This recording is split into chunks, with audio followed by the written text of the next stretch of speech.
그 결과는 지금 누구나 압니다. 똑같지는 않았습니다.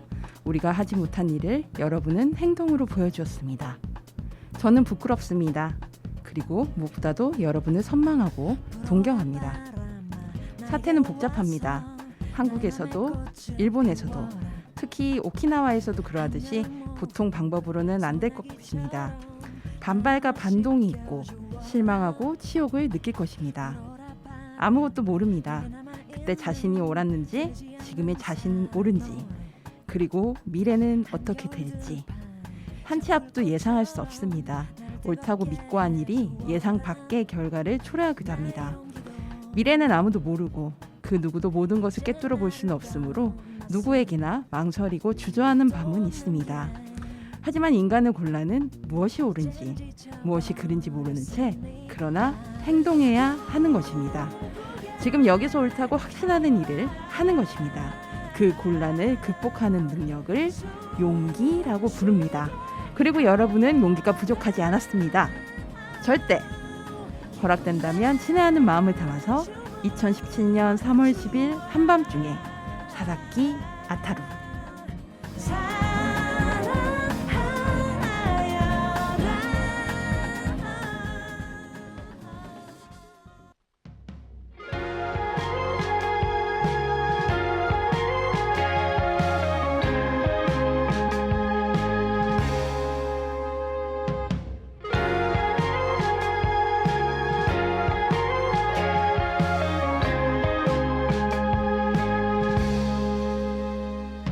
그대 나의 작은 심장의 귀기 울릴 때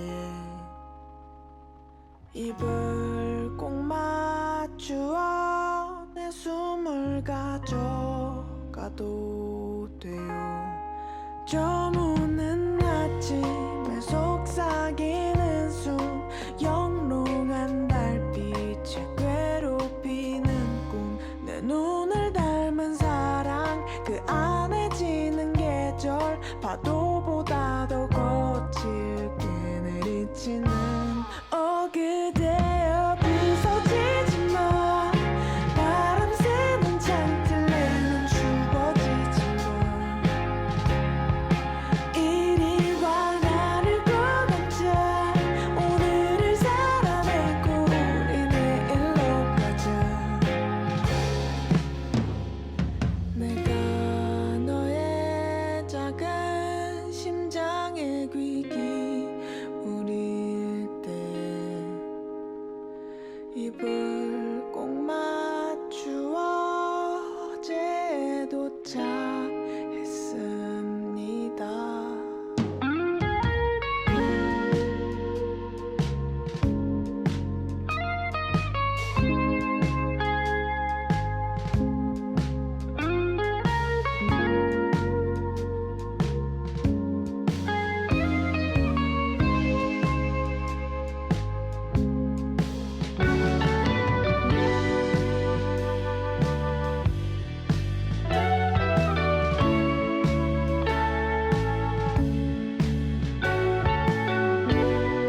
옥천 FM 공동체 라디오의 매주 금요일 오후 5시를 맡고 있는 루카의 오키오키랜드 DJ 루카입니다. 안녕하세요. 예, 오늘 방송 첫 곡은 새소년의 대표곡이죠. 난춘이었습니다. 이 난춘의 마지막 가사가 그거예요. 오늘을 살아내고 우리 내일로 가자. 이 대목을 저는 참 좋아하고 사실 저희 방송이 이제 엔딩 멘트인 오늘보다 내일이 더 괜찮을 거예요라는 그 멘트랑도 굉장히 연결되는 지점이라고 생각하는데 오늘 소개해 드릴 이 책 제자리 걸음을 멈추고라는 책을 이렇게 소개 준비를 하면서 어떤 노래를 오프닝 곡으로 할까 하다가 노래가 딱 좋겠다 해서 한번 골라봤습니다. 앞서 오프닝 멘트로 읽어드린 거는요. 이 제자리 걸음을 멈추고 이 책에 이 서문에 있는 이 사사키 아타루 님이 한국 친구들에게 보내는 편지라고 해서 이 책 서문에 있는 글 중에 뽑아서 소개를 해드렸습니다. 저희가 방송을 한 주 쉬고 왔어요. 사실 뭐 방송 쭉 들으시는 분들은 아시겠지만은 저희 방송이 진짜 결방 안 하는 방송인데 제 개인적인 사정으로 인해서 급하게 결방을 했었습니다. 혹시 방송을 들으신 분들이 계셨다면 죄송하다는 말씀 전해드리고요. 보이는 라디오 보시는 분들께서는 저기 어디야 이러실 수도 있어요. 저희가 평소 때 녹음하던 곳이 이제 스튜디오 2거든요. 저희가 스튜디오가 3개가 있는데 2인데 오늘은 이제 급한 사정이 생겨서 오랜만에 스튜디오 3에 왔습니다. 저희 이제 방송국이 이제 사무실이랑 스튜디오 1, 2가 2층에 있고요. 이 스튜디오 3는 한층 위에 3층에 있습니다. 그래서 지금 카메라 위치도 바뀌어 있고 이래가지고 제가 지금 저희 방송은 옥천 FM에서 유일하게 이 DJ가 오퍼레이팅을 하는 방송이잖아요. 이게 약간 자꾸 이렇게 렌더링 쉽게 말해서 그 여러분들 해바라기 아시죠? 뭐 예약하고 이럴 때 이렇게 막 도는 거 다 작동 안 되고 좀 그런 순간이 오늘 좀 몇 번 있을 것으로 예상이 됩니다. 진행이 약간 매끄럽지 못하더라도 이해해 주시면 감사하겠습니다. 너무너무 더웠어요. 그죠? 지금 저희가 이제 월요일 오전 10시 녹음 중인데 너무 덥고 저 같은 경우에는 이제 아무래도 동네 고양이들한테 밥을 주는 사람이다 보니까 걸어 다니는 거리도 좀 있고 이런데 이 습식 사료 같은 경우에는 특히 이제 그 임신묘들이나 악갱이들이 먹어야 되는데 두고 가면 너무 빨리 파리가 끓고 막 이래가지고 나오는 횟수도 하루 비중이 훨씬 늘었어요. 그러다 보니까는 이번 폭염은 일찍 오기도 했지만 저 자신한테 좀 빨리 지치는 폭염이기도 했어요. 그래서 능률이 늘지 않더라고요. 제가 이제 대구에서 성장을 했다 보니까 사실 더위에 좀 자신 있는 사람인데 확실히 이제 대구는 쉽게 말하면 건식 사우나거든요. 습하게 덥지 않아요. 근데 제가 처음으로 더위를 먹었던 게 예전에 방송 한번 말씀드렸는데 저는 더위를 처음 먹어본 게 20살 대학 가서 먹었거든요. 저희가 다녔던 대학이 심지어 산 쪽에 있는 대학이라서 상대적으로 서울 도심에 있지만 좀 선선한 편인데도 불구하고 처음으로 더위를 먹었어요. 여름방학 때. 그래서 이 습한 더위라는 게 이렇게 무섭구나. 그래서 그 대도시가 갖고 있는 그런 인공열. 그래서 저는 옥천에서 서울 가면 제일 먼저 서울 왔구나라는 느낌이 드는 게 서울역 딱 도착했을 때 그 많은 사람들과 그 열기들이에요. 이렇게 더운 바람이 확 불어올 때. 그래서 서울 도착하면 빨리 끝나고 내려가야지 이 생각만 하거든요. 정말 물론 이제 기후위기로 인해서 벌어지는 이제 일이기도 한데 이 옥천 같은 경우에는 특히 다른 지역에 비해서 비가 진짜 안 왔어요. 제 기억으로 맞는지 모르겠지만 제 기억에는 한 3주 만에 비 온 것 같거든요. 저희는 심지어 소나기도 안 왔습니다. 그 대전 같은 경우에는 예를 들어서 이제 그 저희 집에서 대전 한밭이 아니죠. 이제 하나생명 불파크 이제 야구장이 10km거든요. 근데 야구장은 폭우가 왔는데 우리는 비 한 방울도 안 오고 뭐 이런 적이 이번에도 있었어요. 그래서 언제 비가 오나 오매불망 진짜 하루에도 몇 번이고 일기예보를 거의 저는 30분에 한 번씩 정도 일기예보를 확인한 것 같아요. 태어나서 이렇게 일기예보 확인을 자주 한 것도 진짜 오랜만이었는데 그래도 어쨌든 일요일에 비가 와가지고 모처럼 어제는 제가 또 금요일 토요일 다 대전에서 이제 일정이 있었어가지고 안 그래도 몸이 안 좋았거든요.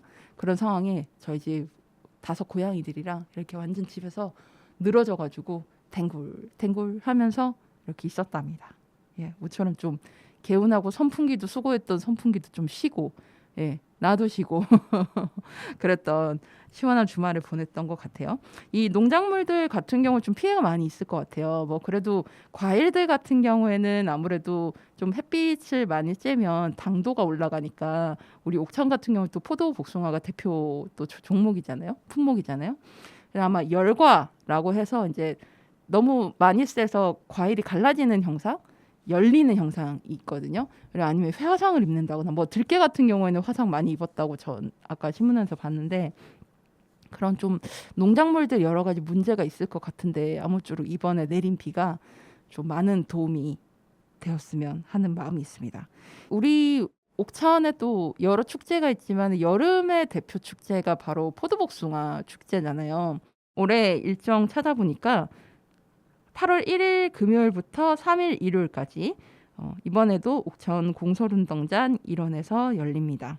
예, 그 공설운동장 오시면 거기 이제 이렇게 스탠드라고 하죠. 사람들 앉는 자리 그 맨 위쪽에 이렇게 쭉 천막으로 해가지고 판매도 하고 뭐 나중에 밤에 공연도 하고 다양하게 이제 2박 3일간 열리니까 여러분들 혹시 뭐 타지에 계신 분들 중에 포도복숭아 좀 사러 가고 싶은데 뭐 이런데 좀 괜찮은 때를 못 찾고 있거나 내지는 사실 마트 가서 사면 아이고 좀 맞나 갸우뚱하게 되는 때가 있잖아요. 이런 때 한번 구경 딱 오시면 여러 군데 쭉 둘러보실 수도 있고 또 포도나 복숭아도 종류가 다양하잖아요. 그래서 여러분들 다양한 종류 한눈에 보실 수 있으니까 오셔서 한번 둘러보시고 옥천에서 맛있는 것도 드시고 가시고 좋은 것도 보고 가셨으면 좋겠습니다. 자, 그러면 노래 두 곡 듣고 올게요. 오늘 책 소개를 위해서 우리 여문책 출판사의 소은주 대표님께 이제 노래 추천을 부탁드렸는데 좋은 곡들을 무려 4곡이나 추천을 해주셨어요. 그래서 빼기가 아깝더라고요. 그래서 이제 두 곡씩 나눠서 소개해드릴까 합니다. 첫 번째 곡은 루치아노 파바로티의 카루소라는 곡입니다. 여러분 아마 들으면 아실만한 곡일 텐데 저는 이거를 개그 콘서트에서 처음엔 CF로 들었던 것 같아요. CF BGM으로 들었고 중학교, 초등학교 이때 들었던 것 같아요. 90년대. 그랬다가 이 곡이 KBS 개그 콘서트의 어떤 프로그램의 테마곡으로 쓰이기 시작하면서 이게 예능 BGM으로 많이 쓰이기 시작을 했었습니다. 예, 그래서 아마 들으면 좀 익숙하실 곡인데요. 이 소은주 대표님이 이런 소개를 해주셨어요. 30여 년 전 처음 우연히 듣던 날 커피잔에 든 손이 허공에서 그대로 얼어버릴 정도로 강렬한 인상을 남긴 명곡입니다. 죽음을 앞둔 남자가 사랑하는 여인에게 절절하게 고백하는 내용인데 가히 차원이 다른 부르의 사랑 노래라고 할 수 있지요 라고 해주셨습니다. 그리고 두 번째 골라주신 곡은 뭐 영화 음악의 뭐 그야말로 명장이시죠. 엘리오 모리코네의 데보라의 테마. 이게 그 원스 어폰 어 타임 인 아메리카라고 저는 이 영화를 KBS 토요 영화로 처음 봤습니다. 예, 기억나요. 가족들하고 이렇게 보면서 영화 되게 잘 만들었다 막 이랬던 기억이 있거든요. 이 84년 개봉했으니까 그땐 저는 뭐 완전 애기 때였기 때문에 저는 TV로 봤고요. 이 영화를. 근데 이거를 좀 요즘은 재개봉하는 영화가 많잖아요. 그래서 이거 언제 한번 스크린으로 좀 볼 수 있는 기회가 올 거라고 좀 기대를 하고 있었는데 아직까지는 좀 없더라고요. 그래서 좀 개인적으로 아쉬운데 여러분들 안 보셨으면 여러분들 꼭 특히 큰 화면으로 보시길 추천드립니다. 이 애니오 모리코네의 이 데보라의 테마 영화의 OST인데요. 선율이 매우 시적으로 아름답고 마음이 몽글몽글해지는 느낌을 주는 명곡입니다. 라는 소개를 해주셨습니다. 그러면 우리 레몬책 소은주 대표님이 골라주신 곡 루치아노 파바로티의 카루소, 엘리오 모리코네의 데보라의 테마, 영화 원스 어폰 타임 인 아메리카의 OST 두 곡 듣고 오겠습니다.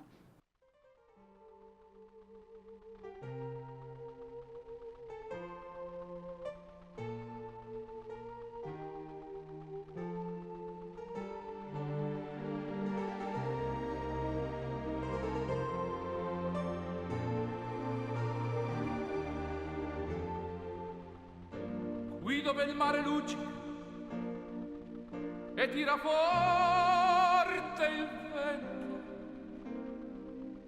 su una vecchia terrazza davanti al golfo di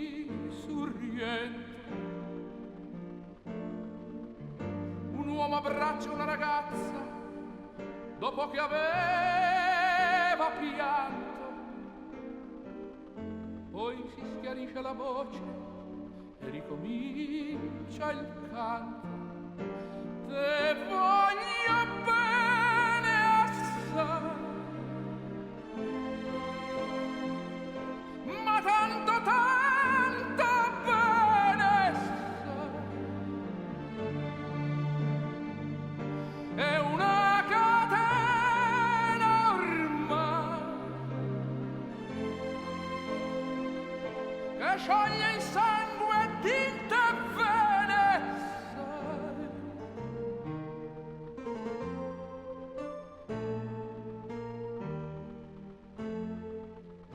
Potenza della lirica, dove ogni dramma è un falso, e con un po' di trucco e con la mimica puoi diventare un altro. Ma due occhi che ti guardano, così vicini e veri, ti fan scordare le parole, confondono i pensieri. Così diventa tutto piccolo, anche le notti là in America. Ti volti e vedi la tua vita come la scia d'un'elica. Ma sì, è la vita che finisce, ma lui non ci pensò poi tanto. Anzi, si sentiva già felice e ricominciò il suo canto. Te voglio bene assai, ma tanto tanto bene sai. È una catena ormai che scioglie il sangue di te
그대 너무 걱정. 여러분께 다양한 문화 소식을 전해드리는 미드나잇 블루.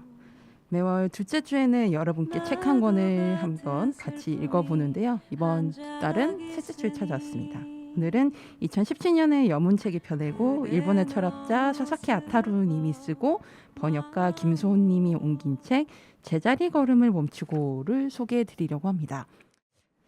여러분 한번 상상해 보시겠어요? 제자리 걸음을 멈추고 제자리 걸음을 멈춰야 하는 상황들, 감정들 그런 게 여러분들한테는 어떤 게 있을까요? 그리고 이 상황은 이 철학자분은 무엇을 우리에게 얘기를 하고 싶은 걸까요? 궁금해지게 만드는 책이지 않나요?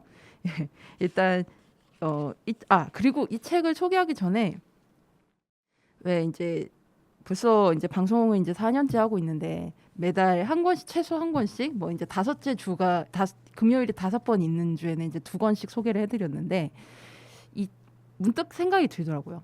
나의 베스트 내지는 제일 아끼는 최애 책 10권을 뽑으면 뭐가 있을까? 지금 솔직히 뭐 소개해드렸던 책들 중에 거기서는 한 권 정도 있는 것 같더라고요. 골라본 게. 근데 이 책은 자신 있게 제가 좋아하는 최애 책 베스트 10에 든다라고 자부할 수 있는 그런 제가 아끼는 책이자 좋아하는 책이기도 합니다. 그래서 제가 사사키 아타루님이 언제 한번 한국에 오시나. 제가 예전에 소은재 대표님께도 말씀드렸거든요. 이분이 한국에 오시면 전 진짜 열일 제쳐놓고 난 갈 거라고. 한국 한번 와주셨으면 좋겠습니다.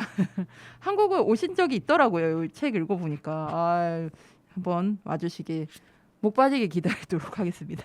일단 시각장애인 청취자분들을 위해서 저희 책 표지 소개를 해드릴게요. 짜잔. 저희가 오늘 이제 좀 이 위치가 바뀌었다 보니까 이렇게 가까이가 이렇게 안 되네요. 예. 이렇게 하면 되겠다. 보이는 라디오 보시는 분들이 이렇게 보이실 텐데 지금 보시면 한 사람이 우산을 들고 길 위에 서 있는 그 풍경이 아래에 고인 빗물에 이렇게 반사가 된 이미지고요. 그 다음에 약간 다홍색, 핑크색까지는 아니고 다홍색의 빗물 모양으로 이렇게 쭉 내려오면서 그 위를 내려오면서 제자리 걸음을 멈추고라는 제목이 돼 있습니다. 실제 여기 뒷면 보시면 이 앞표지에 그 우산을 들고 서 있던 으로 보이는 사람의 하반신, 발을 중심으로 한 다리와 발이 이렇게 빗길 위에 서 있는 풍경이 사진으로 이렇게 담겨 있기도 합니다. 굉장히 좀 은유적인 표지이지 않나? 전 개인적으로 이런 스타일의 표지 굉장히 좋아하거든요. 예, 그래서 이 책 처음 샀을 때도 표지부터 제 개인적으로 굉장히 마음에 들어요 했습니다.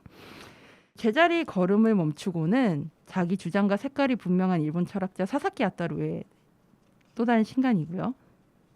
그 출간 당시에 이제 출판사에서 내신 책 소개를 읽어드린 겁니다. 야정과 영원 출간 이전부터 잘나라 기도하는 그 손을의 대성공에 이르기까지 힘차고 거침없이 춤추던 발걸음을 잠시 멈추고 그 시기를 관통해온 약동하는 사유의 흐름을 돌아본다.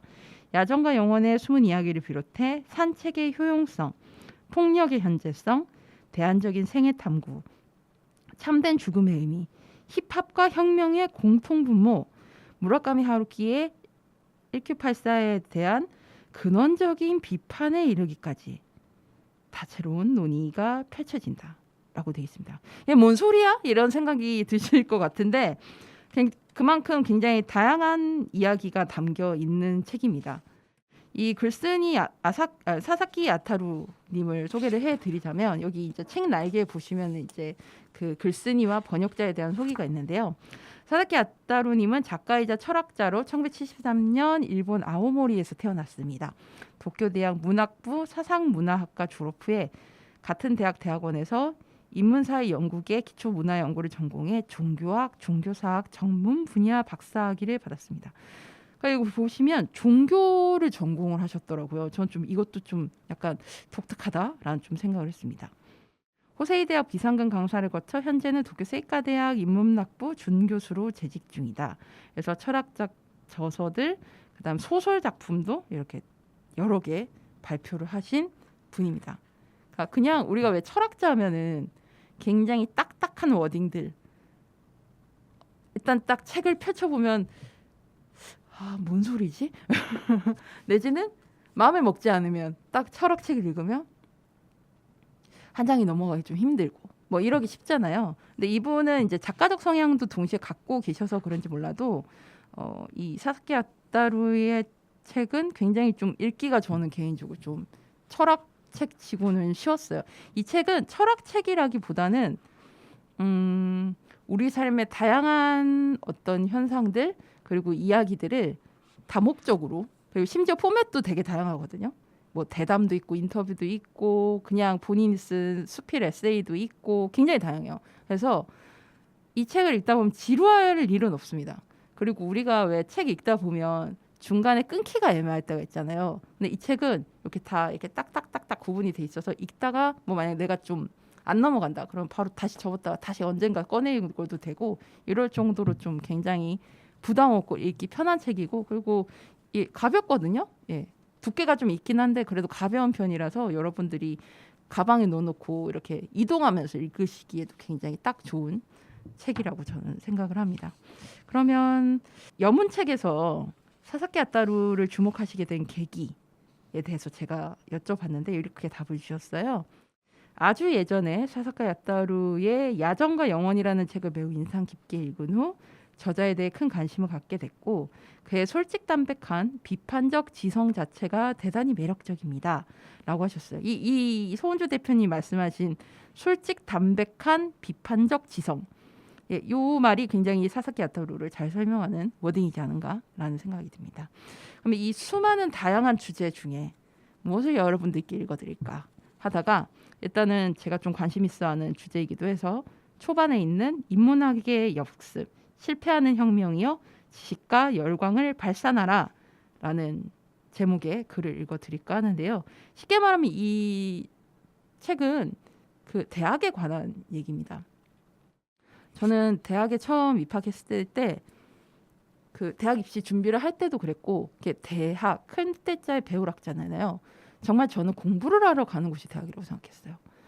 근데 제가 딱 입학을 했을 때가 제가 이제 00학번인데 2000년대 새 시대에 들어서면서 이 대학이라는 공간들도 점점 상업화되고 그리고 제가 2학년 때 그러니까 소위 말해서 이제 돈이 안 되는 인문학과들 있죠. 이게 뭐 지리학과, 사회학과 한 군데가 어디였는지 제 기억이 안 나는데 저희 물리대하고 이제 정치경제대 제가 정치경제대학 출신인데 이 장사 안 되는 과대를 학교에서 없애겠다는 그 계획을 발표하면서 저희가 꽤 오랜 시간 학교 본부하고 싸우는 이제 투쟁을 이어갔던 일이 있습니다. 결국 그때는 이제 폐과를 저희가 막았거든요. 그 일을 경험하고 나서 그리고 또 토익이라는 게 지금은 졸업할 때 그 어느 정도 점수를 넘겨야 되는 게 당연시 되고 있지만 사실 제가 대학 다닐 때만 해도 그게 딱 도입이 될 때였고 토익이라는 것도 돈이 들어가잖아요. 모의 토익이든 그냥 정시 토익을 보든 그래서 그런 비용의 문제도 있고 해서 그때 저희가 또 학교에 굉장히 항의를 많이 했었던 그래서 저는 학교 다닐 때 기억이 학문을 배우러 왔는데 왜 자꾸 이 장사를 하려는 학교와 싸워야 할까라는 생각에 굉장히 괴리감에 힘들어 했었던 기억이 나는데 그걸 딱 떠올리게 하는 글이 바로 지금 읽어드릴 이 인문학의 역습이라는 이 글인 것 같습니다. 자, 중간에 스킵을 할 건데요. 예, 책을 한번 읽어보겠습니다. 대학개혁, 경제합리성, 유용성, 세계화에 적응할 수 있는 인재욕성, 의식이 높은 학생. 당최 무슨 얘기인지 알아듣지도 못할 소리만 이러쿵저러쿵 해댑니다. 또한 중요한 것은 아마 이러한 말을 목이 쉬도록 외쳐대는 사람들도 정작 자신이 무슨 말을 하는지 이 세상을 어디로 이끌어가게 될지 모른다는 사실입니다. 그러나 이 담론에 저항하는 사람들 역시 자신들이 한 말이 자신과 세계를 어디로 데려갈지 모르기는 피차 일반일 겁니다. 여러분, 소리 높여 말하세요. 지금 잃어버리고 있는 있어야 할 대학이 무엇인지를. 그것은 좋은 교양주의이며 연구와 교육의 일치다. 즉 전공만이 아니라 전 인격을 둬야 하는 지혜 집단적인 행위며 그것을 가능하게 하는 것은 대학의 자치고 고독과 자유라고. 물론 이 근대 대학의 이념은 훗날 재검토해야만 합니다. 이것은 1810년 베를린 대학의 창설로 시작됩니다. 이 훔볼트의 이념에 입각한 이른바 훔볼트형 대학이 근대 대학의 기원이라고 해도 무방합니다. 그러나 이제는 사라졌기에 이것으로 회귀하기는 불가능합니다. 훔볼트형 대학의 경우 교양주의를 표방합니다. 자치와 인문지, 교양과 고독, 연구와 강의, 논문 지도와 세미나, 학생과 교수가 실험실에서 맺는 강한 유대관계와 자유로운 토론을 중심으로 하죠. 이 근대대학의 이념에 대해서는 대학과 아카데미즘을 보란듯이 야유하는 것이 주특기인 대학 밖의 지식인조차 때로 동경심을 감추지 못합니다. 하지만 이 아름다운 옛날의 대학은 사라졌고 결코 회복해서는 안 됩니다. 아무렴요. 이유는 결론으로 남겨두겠습니다. 그러나 이 중세대학을 오늘날의 대학과 동시에서는 곤란합니다. 우선 건물이 없습니다. 흔히 대학이라고 하면 건물이 있죠. 교토세이카 대학, 교토대학, 오사카 대학, 도우시샤 대학이라고 하면 을에 떠오르는 건물이 있습니다. 대학이라고 지칭하는 것이 있습니다. 그러나 당시의 파리 대학도 볼로냐 대학도 옥스퍼드 대학도 건물이 없습니다. 실체가 무엇인가 하면 학생 조합입니다. 다시 말해 공부하고 싶은 학생들이 모여서 다 함께 돈을 내고 교수를 초빙하는 것입니다. 그렇게 장소를 빌리고 돈이 없으면 광장에 모이거나 못하면 주변의 언덕위에서 했습니다. 피에르 아벨라르라는 위대한 학자는 에펠탑 근처에서 수백 명의 학생들을 거느리고 강의를 했습니다. 거기는 옛날에는 한낱 언덕이었습니다. 그런 식으로 자유로운 학생들이 모입니다. 유럽 전역에서도 여행을 떠나 그 교수의 독자적인 지식을 찾아 계속해서 모여듭니다. 그리고 교수를 고용해서 배웁니다. 따라서 대학의 실체는 원래 학생 조합입니다. 국가나 기업, 이사회가 아닙니다. 교수회는 더더욱 아니고요.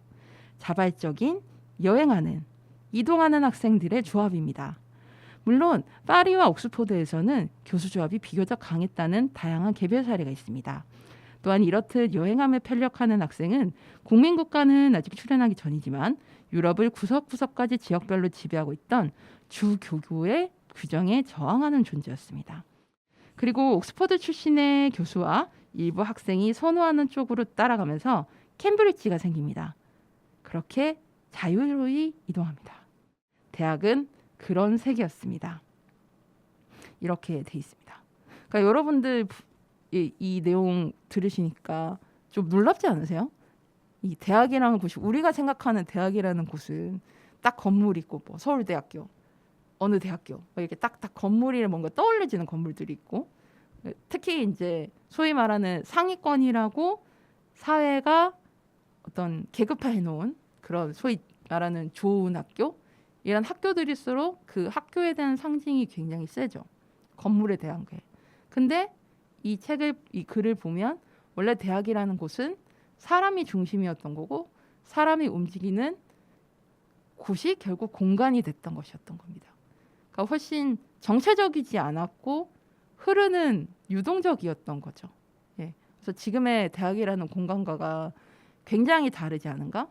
그리고 어떤 배우려는 열정이라던가 의지라던가 연구를 하려는 어떤 힘이라던가 이런 부분에 있어서 굉장히 좀 다른 곳이었다라는 생각을 하게 됐습니다.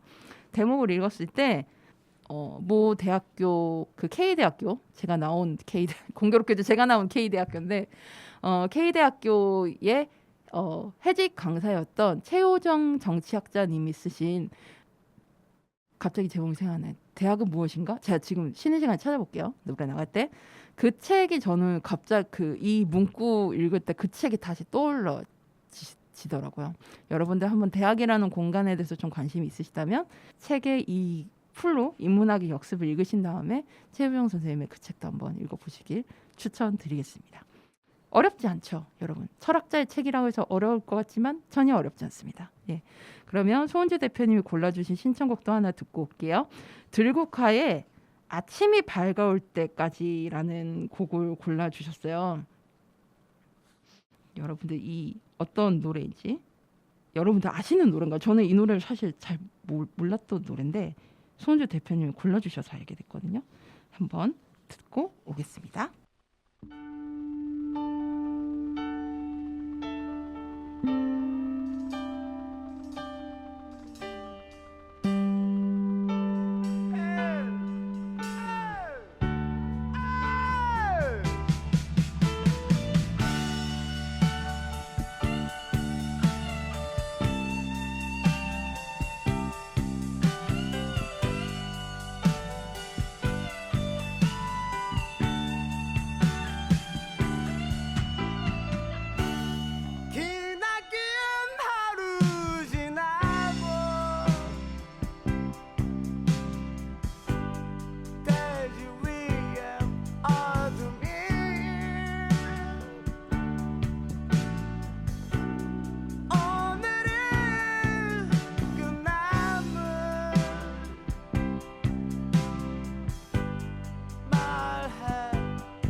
네, 손주 대표님이 신청해주신 들국화의 아침이 밝아올 때까지인데요. 이 곡을 골라주신 이유가 이렇습니다. 이렇게 속에서 열불이 날 때 노래는 핑계고 고래고래 소리라도 지르면 스트레스가 좀 풀리곤 했죠. 직접 부르기엔 만만치 않은 곡이지만 듣기엔 언제라도 좋은 명곡입니다. 라고 해주셨습니다. 이거 부르기 되게 어려운 노래인 것 같아요. 손주 대표님의 가창력이 좀 되시나 봅니다. 이제 여문책에서 펴낸 책들이 그러니까 경제 분야나 뭐 역사 중심 이렇게 키워드로 해서 여러 사상과 이론, 역사를 책으로 출간하고 계시고 번역서들이 많거든요. 그리고 제가 개인적으로 기억이 남았던 게 프랑스 혁명사 10부작 하신다고 했을 때였어요. 이게 여러분들 뭐 우리가 수업 시간에 배웠던 프랑스 혁명만 해도 진짜 어마어마한 세계적인 사건이잖아요.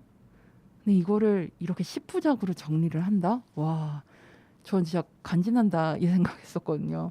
그 과정이 되게 어려우실 텐데 그거를 진짜 해내신 거 보고 대단하다고 생각했는데 이 책 만들기 작업을 하시면서 가장 중점을 두는 부분 또는 방향이 뭔지 여쭤봤습니다. 학교 다닐 때부터 혁명에 관심이 많았고 그중에서도 프랑스 혁명은 인류사에 큰 획을 그은 대사건인데 학교에서 제대로 배울 기회가 없는 게 현실이죠. 이건 정말 와닿았어요. 저도 학교 다닐 때 이 프랑스 혁명이 제가 가르치셨던 그 세계사 선생님들도 그 얘기를 하셨지만 이게 너무 방대하고 위대한 일인데 이 학교 수업에서는 이걸 가르치기가 너무 시간이 없다라는 아쉬움을 다들 말씀하셨었거든요.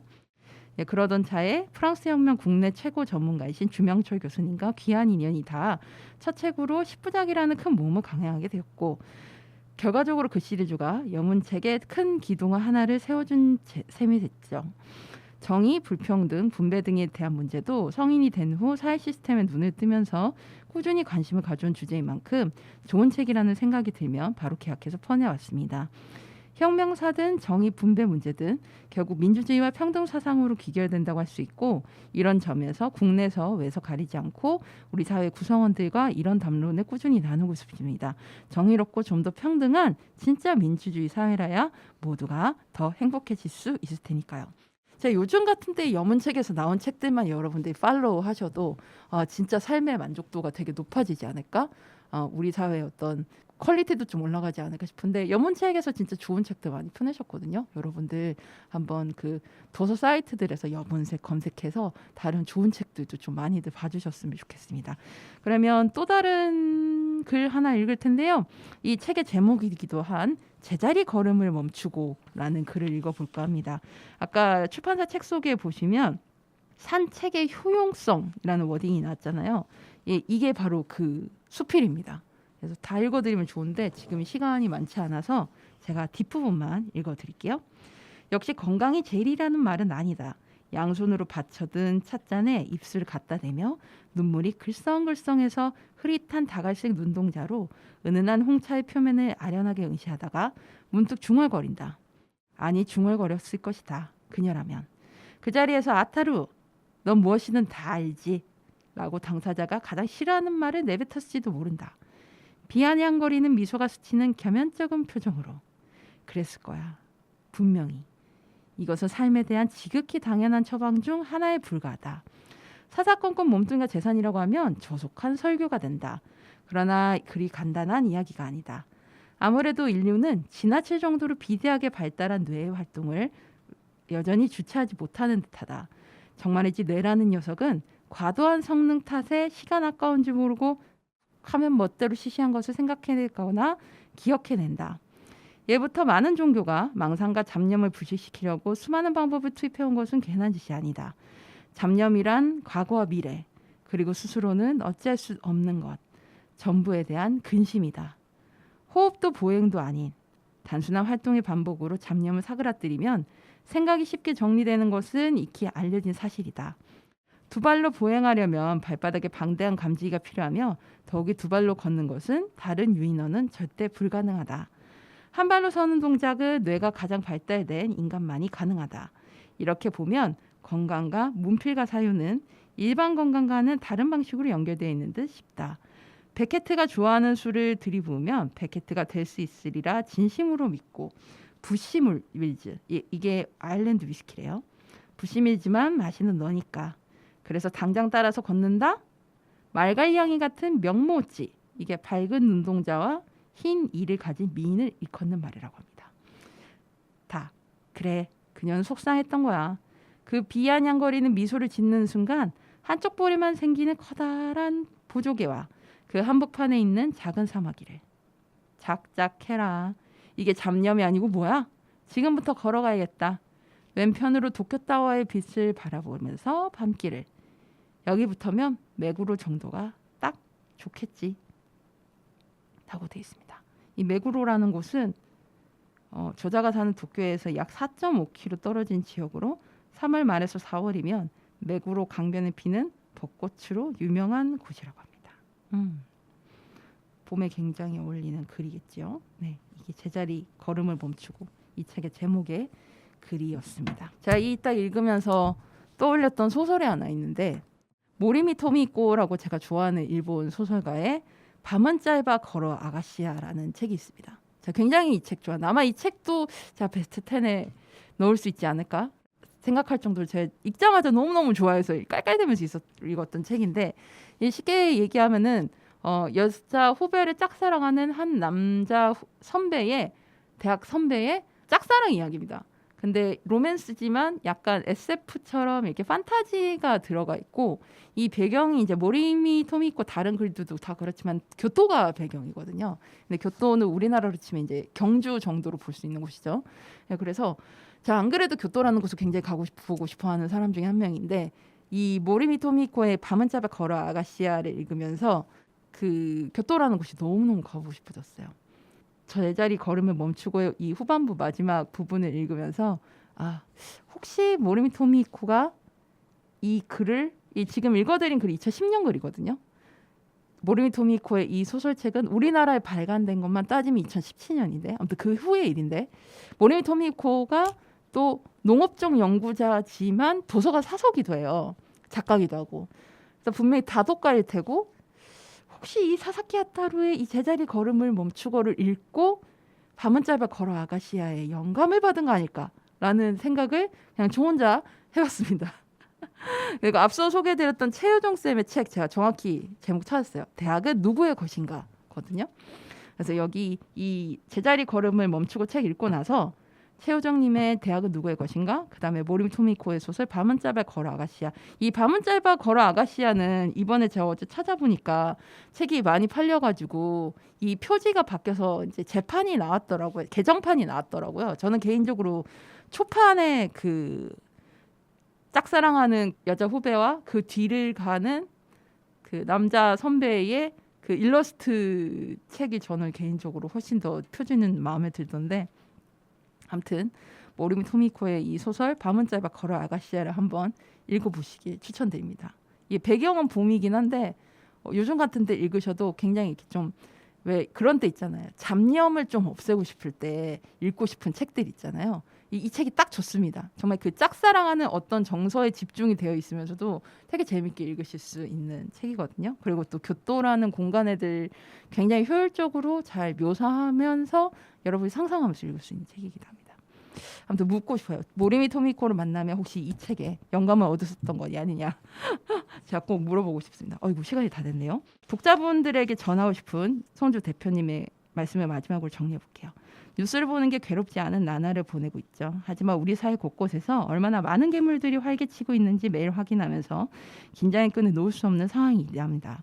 세계 어느 나라보다 특히 이 책의 저자 사사키 아타루의 나라 일본과도 비교할 수 없을 만큼 대단한 우리 민주주의의 힘을 믿으며 각자의 자리에서 더 나은 사회를 만들어 나가는 일에 신명나게 참여했으면 좋겠고요. 이 사사키 아타루라는 사상가가 생각하는 혁명은 어떤 것인지 알아보고 각자의 관점을 세우는 데 도움을 받으시면 좋겠습니다. 혁명은 정치적 측면만 있는 건 아니죠. 그런 만큼 독자분들의 삶에서 혁명적 에너지가 필요한 순간이 왔을 때 곁에 늘 좋은 책이 함께 하시길 바랍니다. 라고 좋은 말씀 마무리해 주셨습니다. 바쁘신 가운데 이렇게 좋은 글, 음악들 이렇게 골라주신 손주 대표님께 감사 말씀드리고요. 저희 2017년에 출간된 제자리 걸음을 멈추고 오늘 소개해드리면서 루카의 오케오키랜드 178번째 방송 마치겠습니다. 마지막 곡으로 손주 대표님 골라주신 나머지 신청곡 폴킴의 모든 날 모든 순간. 정말 아름답고 잔잔한 사랑 노래 우리 모두 날마다 너 더 사랑하며 살아요 라고 추천해 주셨습니다. 이 곡 들으면서 방송 마칠게요. 여러분 오늘보다 내일이 더 괜찮을 거예요. 다음 주에 만나요. 우리 모두 오키오키 안녕.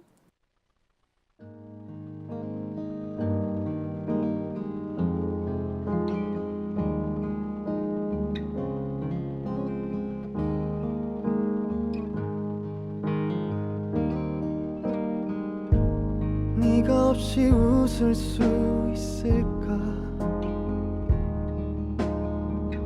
생각만 해도 눈물이 나 힘든 시간 날 지켜준 사람 이제는 내가 그댈 지킬 테니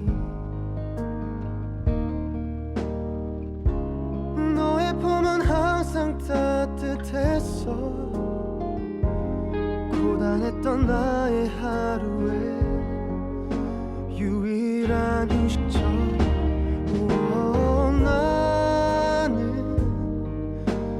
너 하나로 충분해 긴 말 안 해도 눈빛으로 다 하니까 한 송이의 꽃이 피고 지는 모든 날 모든 순간 함께해 햇살처럼 빛나고 있었지 나를 보는 네 눈빛은 꿈이라고 해도 좋을 만큼 그 모든 순간은 눈부셨다 불안했던 나의 고된 삶에 한 줄기 빛처럼 다가와 날 웃게 해준 너 나는 너 하나로 충분해 긴 말 안 해도 눈빛으로 다 하니까 한 송이의 꽃이 피고 지는 모든 날 모든 순간 함께해 알 수 없는 미래지만 네 품속에 있는 지금 순간순간이 영원했으면 해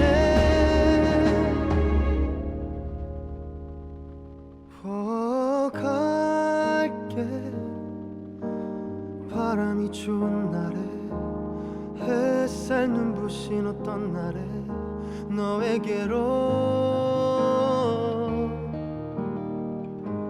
처음 내게 왔던 그날처럼 모든 날 모든 순간 함께해